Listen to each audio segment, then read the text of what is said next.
My name is Emily Sumner. I'm an immigration attorney here at Sumner Immigration, and I began the practice.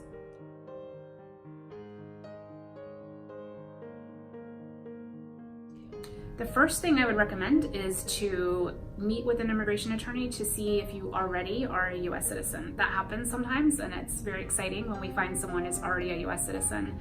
That can happen if your parent was a U.S. citizen or if your parent naturalized while you were a child. The requirements for naturalization, the basic requirements, are that you have been a permanent resident for at least 5 years, or if you're married to a U.S. citizen, for at least 3 years. You have to have good moral character. That basically means that you have paid taxes and that you don't have certain criminal issues. The criminal issues can be a huge concern because if you take a misstep there, you can not only have your naturalization denied, but be put into removal proceedings. And just because a crime either was not on your record, let's say it's been expunged, or you think it's a minor crime, it actually can be a huge problem in the immigration context.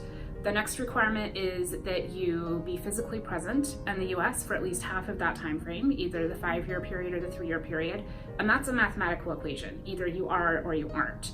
More subjective is the next requirement, which is that you have continuous residence in the US. That means your center of life has been in the US, and that can be a subjective question. It's not that you can't travel outside the US, but the question is, have you really been living in the United States? It's not okay to go live overseas for an extended period of time and then come back in to the US. There are exceptions to that, but generally speaking, you have to show that you've resided in the United States. At the time of the interview, the naturalization interview, you do have an English language exam and a history exam and civics exam.